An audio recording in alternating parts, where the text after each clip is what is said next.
Ay bobo, ay bobo, ay bobo.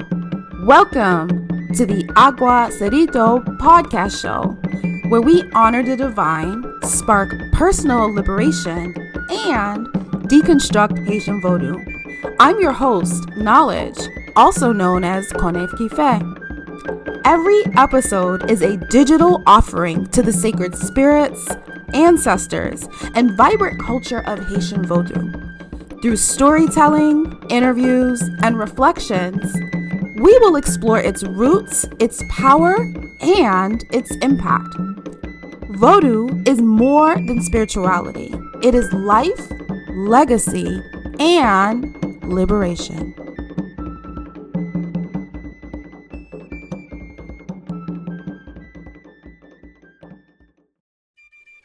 Welcome to the Agua Cedito podcast. I'm your host, Professor Knowledge, Professor Konekife.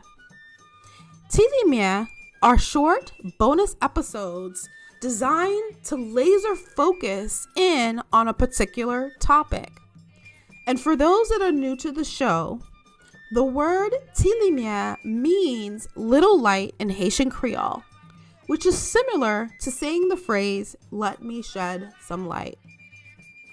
And so in today's Limye, I want to hold space for some of the amazing Vodou priests and priestesses who were instrumental to the Haitian Revolution. Now, in the past 2 episodes on the podcast, we took some time to discuss the events leading up to the Haitian Revolution. And in our most recent episode, in episode 10, Dr. Mumbo Charlene was able to share her experiences taking a pilgrimage to Bwa Kayiman. So listeners, if you haven't had a chance, go ahead and check out episodes 9 and 10, which really lay out the foundation and insights into the events leading up to the Haitian Revolution, as well as the role Vodou played in that. Now, in both of those episodes, we talked about some of the Vodou priests and priestesses that I'm going to delve into today. But given the role that they played in the founding of this country, I wanted to dedicate an episode to them. It is very rare in the history of the world as we know it today, and it's been said time and time again, that Haiti was not the only region that had slave rebellions. However, it was the first and only successful slave rebellion that led to the birth of a nation. And the fact that Vodou, as the religious system of the enslaved Africans that won this fight for freedom, played such a critical role. It is important. It is important to call out and center the Vodou priestess. It is important to call and center the Vodou priest and priestesses that fought alongside the enslaved Africans towards liberation. So a couple of considerations for this conversation. First, I am not a historian. I did research like any graduate student does. So I did research across a number of different sources. I'm saying that to say that what I'm sharing is what has been documented. But remember, Vodou is an oral tradition. So I'm sure that there are far more other details about these leaders that is not going to be covered in today's episode that is out there. And I'm hopeful that in the future we'll have elders, we'll have scholars, we'll have historians on the show to maybe help fill in any gaps that I may have missed. So that's one. The second thing is, while I will share information about a couple of individuals, I want to acknowledge that there were many, many unknown and unnamed enslaved Africans who were also healers, diviners, seers, various spiritual leaders of various different ethnic groups that were on the island at the time of the Haitian Revolution. And they all played a role in some way, shape, or form towards the fight for liberation. And so in that vein, while I'm only going to speak about a number of them here, I want to take a moment to honor all of the spiritualists, both known and unknown, who were not afraid to preserve their religious identity in the best way that they knew how, to preserve their culture, to preserve their indigenous practices. Because it is those practices, it is those cultural African identity, that knowledge, those ancestral perspectives and information that they were able to tap into in order for the collective to fight and win freedom. So that I think that's an important element to consider. And the third thing is, I will do my best to grammatically say the names, to correctly say the names of figures and locations. And if I don't say them correctly, I know the laws, the spirits, and my ancestors. I know that they know my heart. I'm doing my best to reclaim my ancestors' native languages. I'm actually taking a class on Haitian Creole this semester. So I am working on my language. I'm working on my French. And I thank my laws, my spirits, my ancestors in advance for their grace. I'm doing my best grammatically. So I just want to make sure I put that out there as well, that I'm going to do my best to say the names as they are. So having said that, one thing I do want to call out, if it wasn't mentioned in the last two episodes, the Haitian Revolution was not just a war of men against men or women against women. It was a spiritual war, right? It was a war. It was a battle of spirit. It was a battle of different realms. It was a battle of forces greater than flesh. And that is an important distinction to keep in mind. At the heart of the battle stood a number of Vodou priests and priestesses who were not only warriors of the earth realm, but they were also warriors of the sky realm, right? And so, having said that, I'm going to start with our first Vodou priest that I'd like to spotlight today. Let's start with Dutty Boukman. So, Dutty Boukman, as we know, was born around 1767. And he was born in the region called Senegambia, right? And that is corresponding to today's present day Senegal and the Gambia. And Boukman was born into a Muslim family and served as a cleric in his early years. Once he was captured and sold into slavery, Boukman was then sent to Jamaica, to the island of Jamaica. And because of his background, because he was born as a Muslim, because he was very well read, very articulate, he earned the name Boukman. So it was Boukman was the name that he was kind of given, which evolved into Boukman as we know it. Boukman was very rebellious, and he spent a lot of his time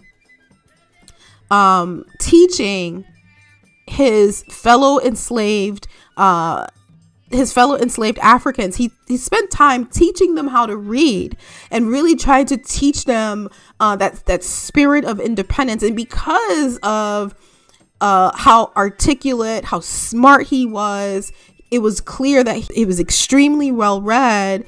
He really posed a fear. He really posed a threat to the colonizers that on the plantations that he was working on. And so because of that, Boukman was sold to a French plantation owner in Haiti, at the time Saint-Domingue. So there, once he arrived to Saint-Domingue, Boukman began to embrace Haitian Vodou. And it was during his time on the island, he eventually became an initiated priest, or in Creole, we call them Wunga. And listeners, we're going to talk about the role of priests and priestesses in general. We're going to talk about that in a future episode. So Boukman, having embraced Haitian Vodou, really becoming embraced into the indigenous practices, he still had his very rebellious nature that he had from his earlier life. And while, if you remember, at the time when Boukman was enslaved on the island of Hispaniola, this is when Code Noir, or the Black Code, was being enforced onto the enslaved Africans at that time. And listeners, I talk about Code Noir at length in episode 9, so check that out. But during that time, even though many enslaved Africans were being forced to convert to Catholicism, they were being forced to convert to Christianity, Boukman refused the God of the white man. Boukman said, the one that spoke of God but demanded blood. That is how he referred to the God of the white man. And instead, he held fast to his own spirits. So even as the enslaved around him was being converted, he refused. He had a complete refusal of doing so. And it was from this spirit of leadership earlier on, from the time that he was enslaved and captured, brought to the New World, brought to Jamaica, and then eventually brought to Hispaniola, because of his steadfast leadership and his spiritual guidance as a Wunga, he rose to leadership, right? And he became a central figure among the enslaved population.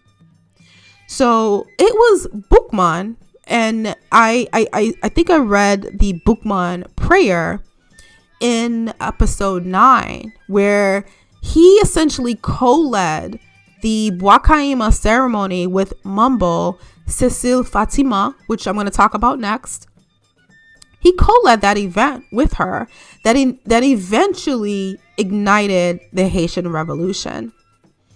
And after the infamous Bwa Kayiman event that took place in 1791, it was not too long after that he was captured in the northern part of Haiti. He was a key leader of the earlier aspects of the revolution, but the French captured him, and they believed that if they kill him, that they will essentially kill the revolution. So Bwa Kayiman took place on August 14th, 1791. On November 7th of that same year, 1791, the French captured him. They cut off his head and they put it on display as a means to quell the rebellion that had just kind of set off since August of that particular year. And they thought that killing Boukman was essentially killing the revolution. But what they did not know was that the revolution was already in motion. There was nothing that was going to stop the revolution. And Boukman's work and Boukman's leadership had already unleashed a fury. It had unleashed a storm that was not going to be able to be stopped. And I think that's really an important element, in that while Boukman was one of the earlier leaders and a Vodou priest of the revolution, the work that he did, the groundwork that he laid, was essential towards the building blocks of freedom. So I'm going to take a moment and I want to talk now about Mumbo Cécile Fatiman and the role that she played in the Haitian Revolution. So a little bit about her background. So Mumbo, again, is a priestess.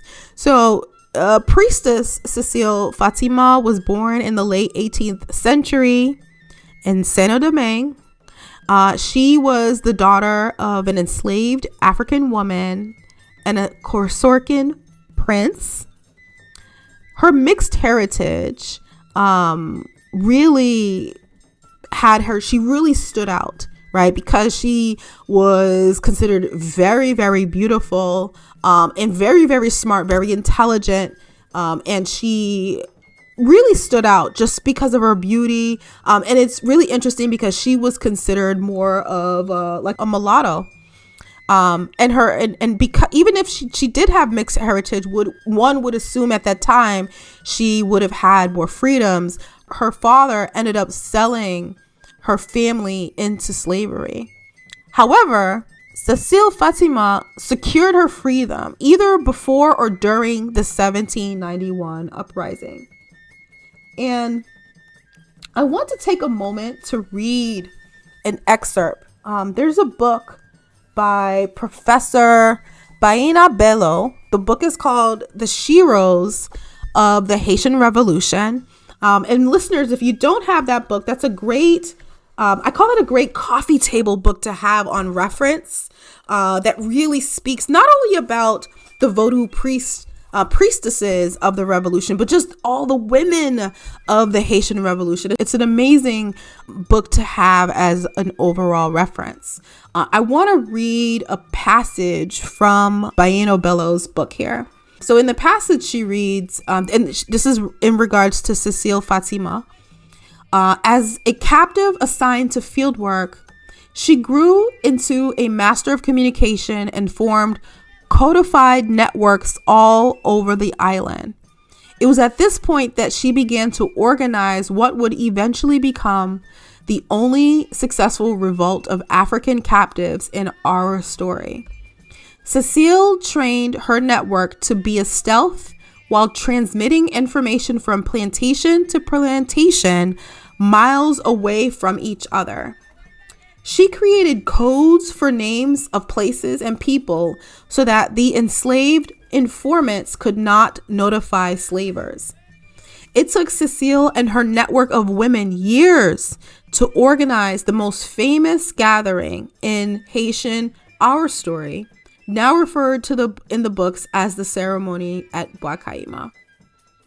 So she was not only a Vodou priestess, and you're going to see this time and time when we speak about each of these leaders. They were strong, headfast leaders. They were strategic, they were disciplined, they were focused, and they leaned heavily into their spirituality to help them meet the mission that they were destined to carry out. And so as a Mumbo, Cécile with Boukman presided over the Bwa Kayiman ceremony. And you can see based on the passage from Baina Bello's book is that this wasn't something that just happened, by accident, right?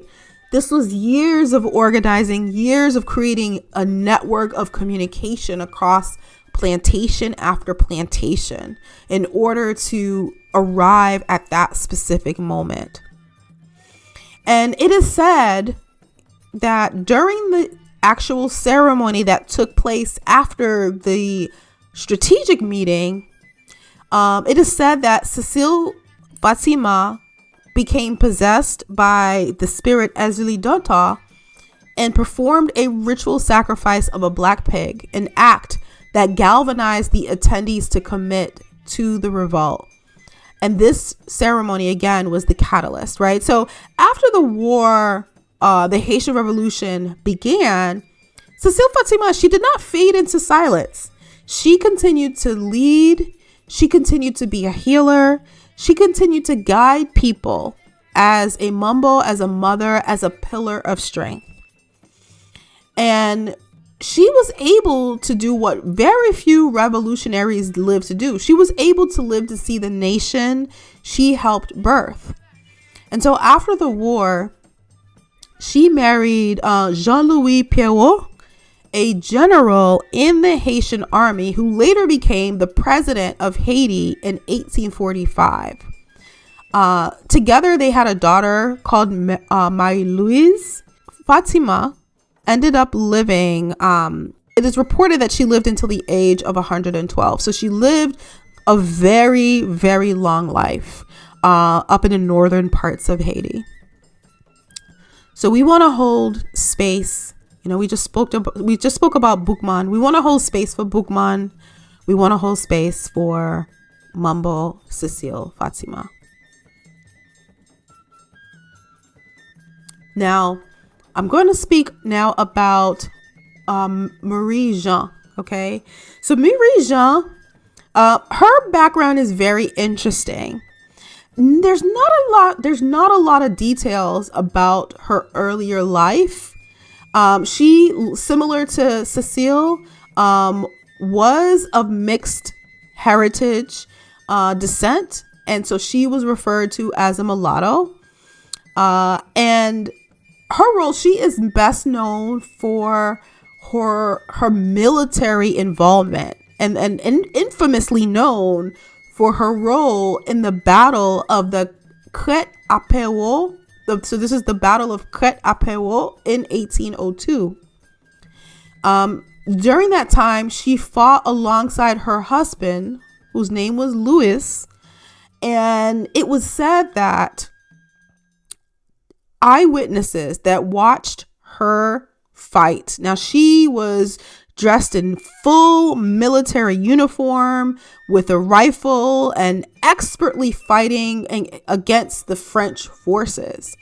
It was said that the French really didn't know what to make of her at that time, because again, at that time, women were not known to take on the battlefield alongside men.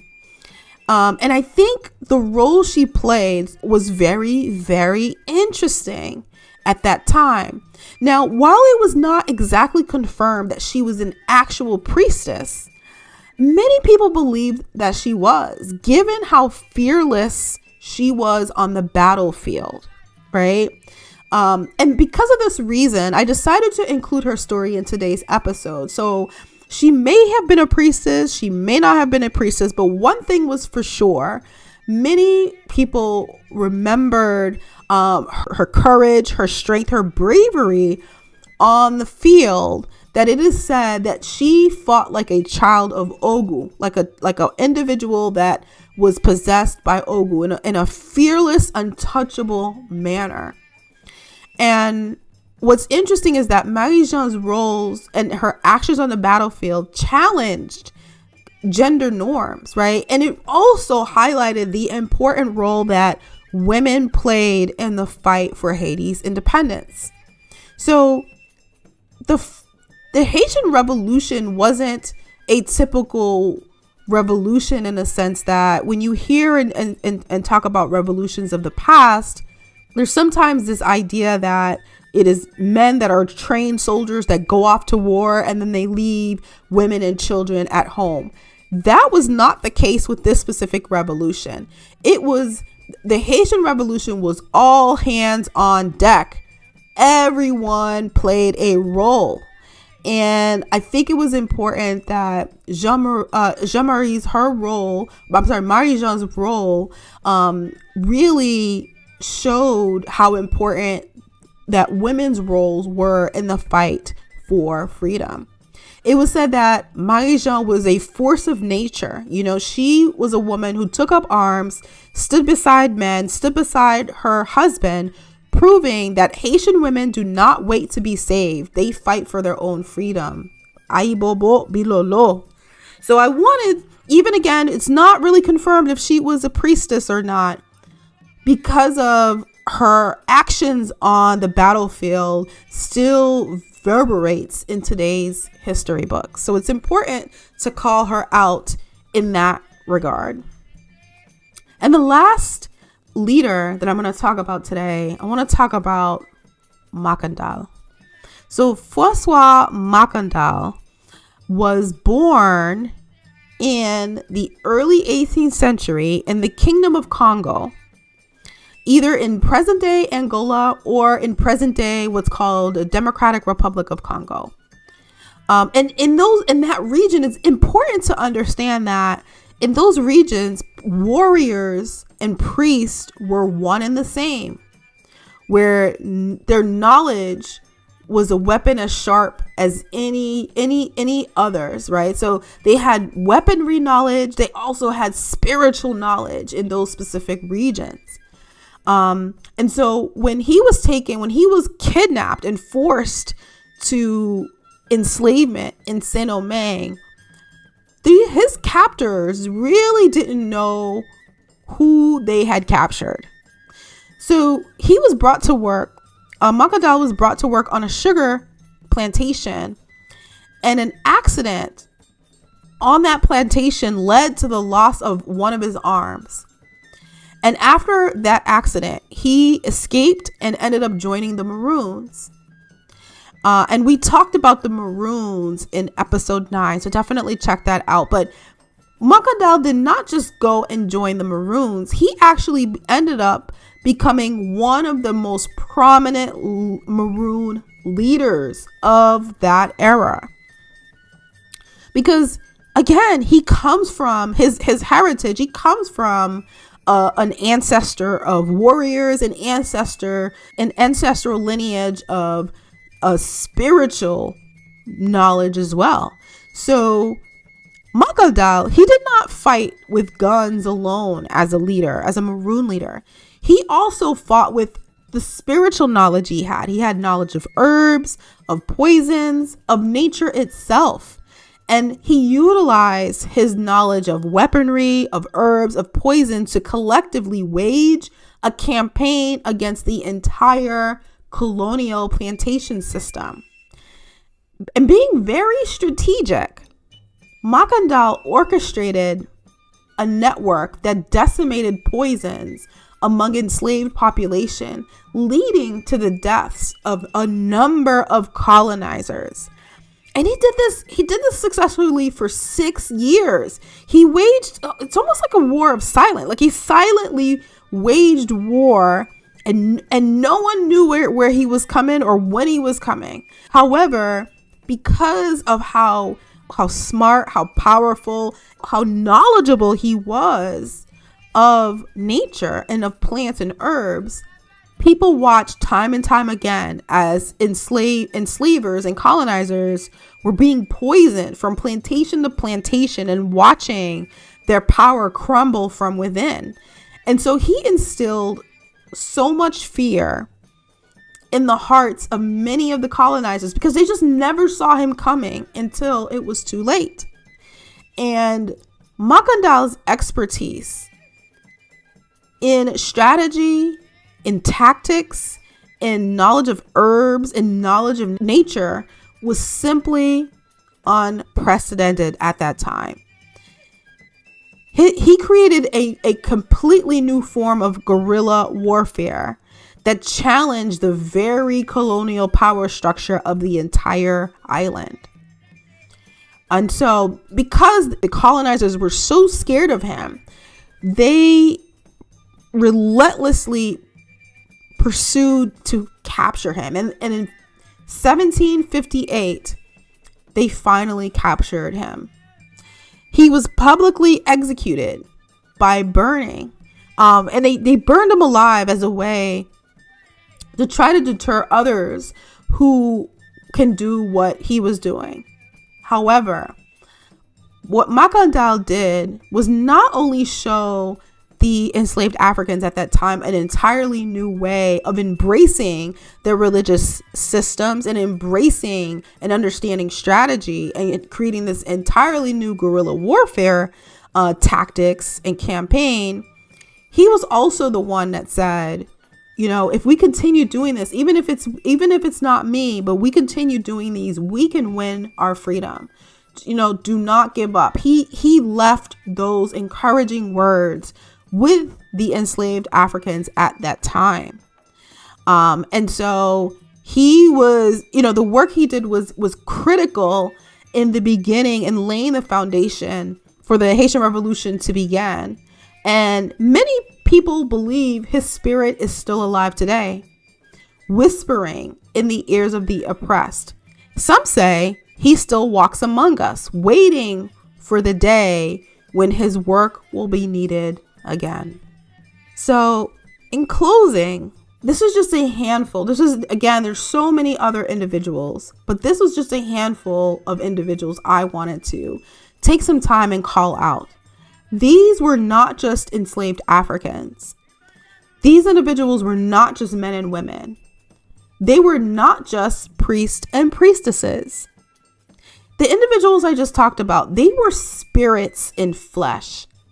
They were forces of history, and they each were warriors who walked between the realms.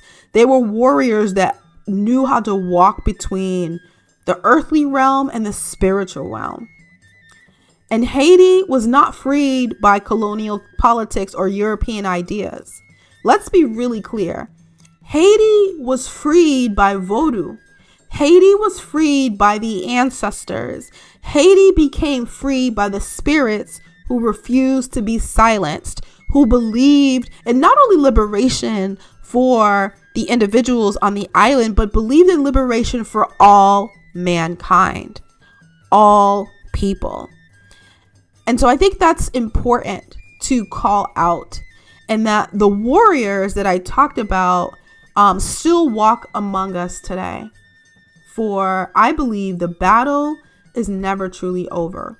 It simply transforms from one state to another. And so the battle for freedom and the battle for liberation is only waiting for the next generation to rise. That is today's Limye episode.